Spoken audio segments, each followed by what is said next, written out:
Well, I've welded this together with my rattle box here. There's no water. Well, there's a little bit of water.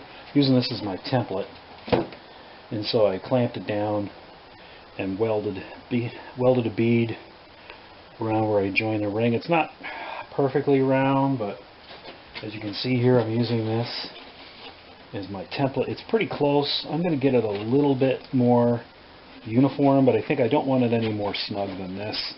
It's going to keep the bottle from rolling around. Probably going to mount it like this high, so you can get the jug kind of in and out. So you can lift it and pull it out. And then this piece here, I'm going to bend this piece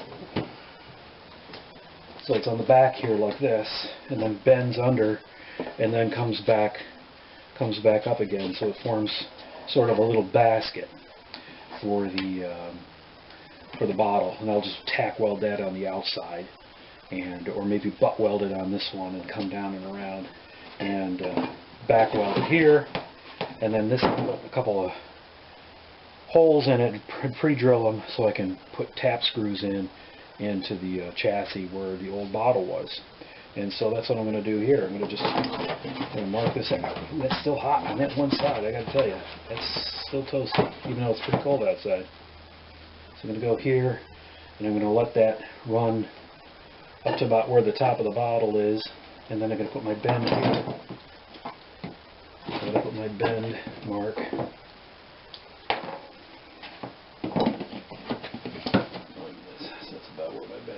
Right about there. I'm just going to eyeball it.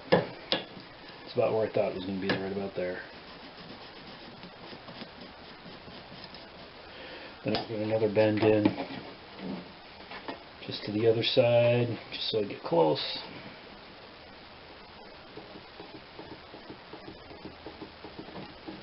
Right there. And then this one is going to go and get up to about where that. I'm going to drop it a little lower because I'm just kind of afraid where I got to mount this thing. I'm not going to be able to pull the bottle all the way out. So I want to drop it a little lower, maybe about the halfway point here. So I'm going to do that. Mark that right there, and that'll be where I've got to put the ring. So I'm going to put it right about there, just so the bottle doesn't bounce around and bounce out of this thing. So I'm going to do that. Make this mark here. So I'm going to cut this excess off here, just to leave myself enough spare. So this is the back. This holds the bottom of the bottle in place, and then this will come up the front and create my top of my basket, so to speak. Now you can see here, I did those marks. I'll take it out of the vise here a little bit. And when you bend flat steel like this, in a vise like this, unless you're heating it and hitting it with a hammer, a 2-pound sledge or something like that, you're going to get this radius.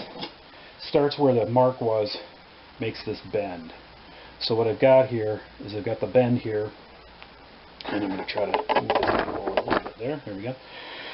And so I did the same thing here. I backed off where I had the original mark, and I backed it off a little bit to compensate for the radius, so that mark's about in the middle of the radius right there. So I'm going to have to readjust this one slightly.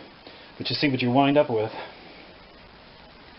is basically the bottom of the bottle right there. And so that kind of forms a nice curve. You don't have to worry about a sharp corner on that. It's not 100% perfect, but as you can see, this will sit in there like that. It'll only be one, so where the motor is, I'll just have to spin this so that the motor's clear of this bottom strap. You'll see that in a second. And then this ring is basically going to be up here, except I'm moving it down. So I got to bang this out a little bit. So I'm going to do it so it's in the right spot. So when I do this, and I have this kind of, if I have it sit together like that, if it doesn't spin out of the way,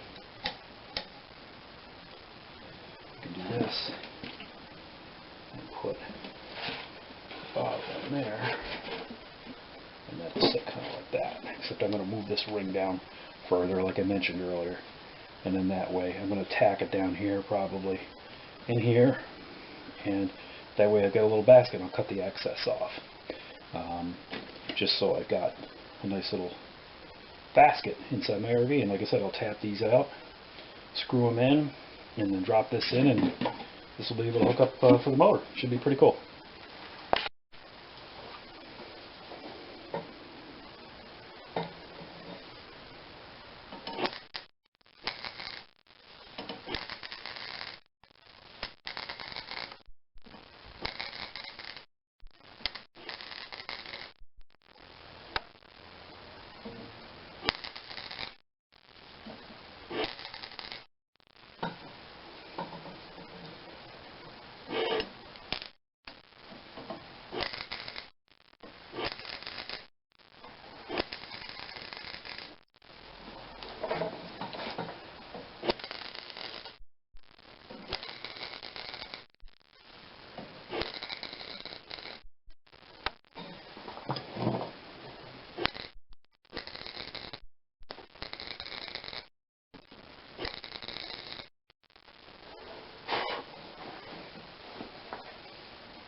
There. Let's rotate this.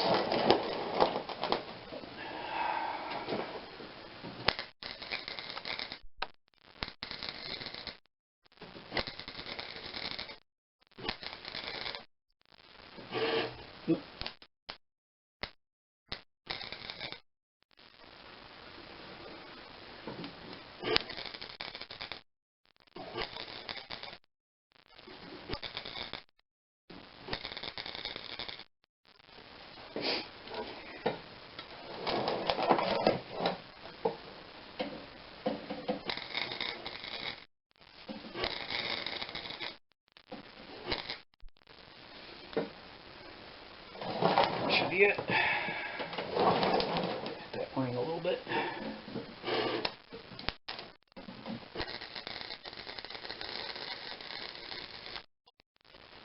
There we go. Should be good. Just got to clean up. Oh, put that on high. Let that cool down. And there's my little basket. Before the cutting begins, the trimming, I'm going to switch from that to the grinder. It's reasonably centered for what it is. Good enough. I'm going to grind these down a little bit so they don't catch the bottle, and tap these holes out with a drill.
Totally turn that thing a little bit.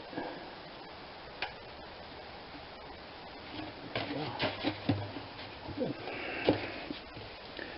Outlet wires, basket, and lifts right up. Awesome.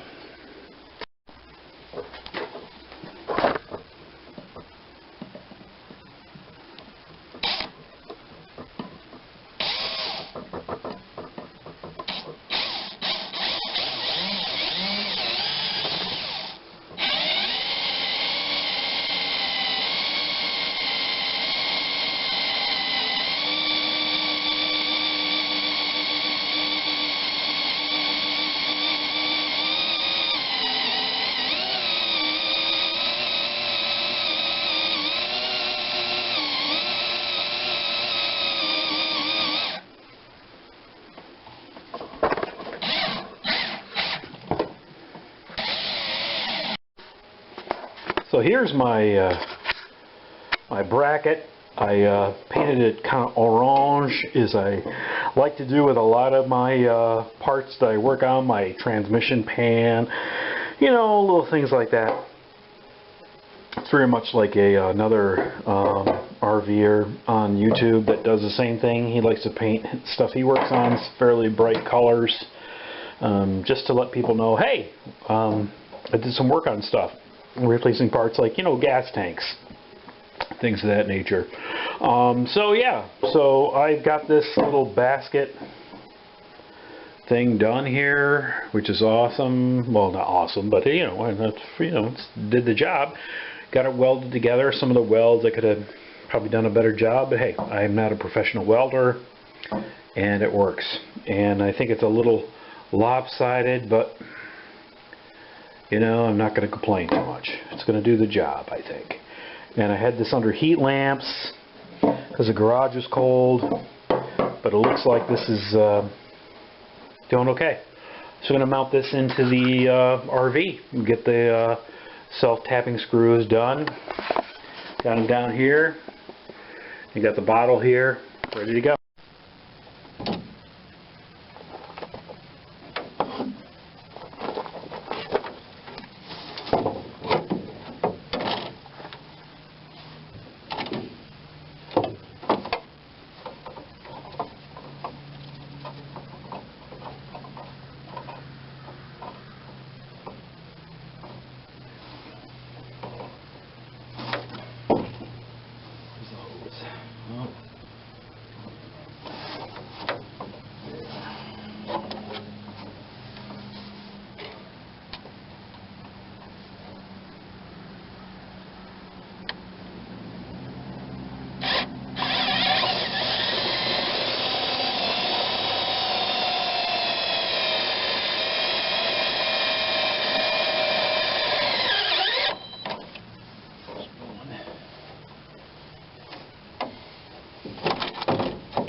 Take this little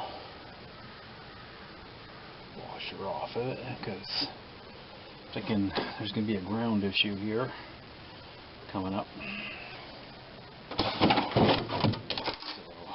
I'm going to take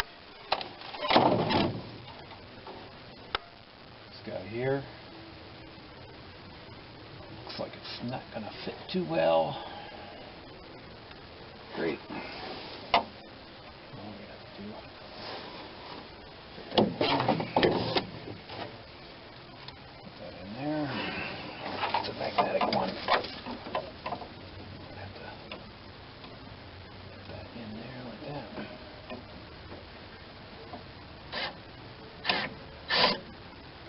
Really?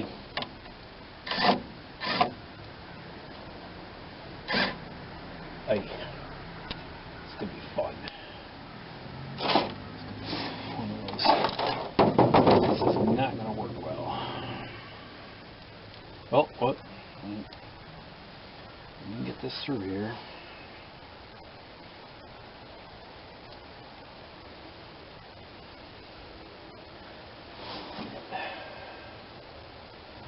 So spin just fits.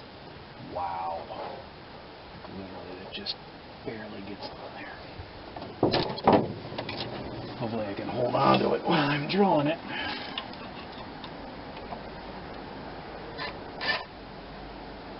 Yep, looks like it.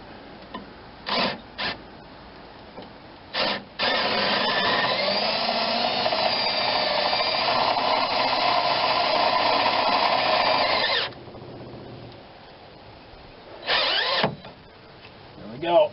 So that's the ground. It's the ground into the chassis, and then this is going to fit hopefully here and under here. And the hose will fit here.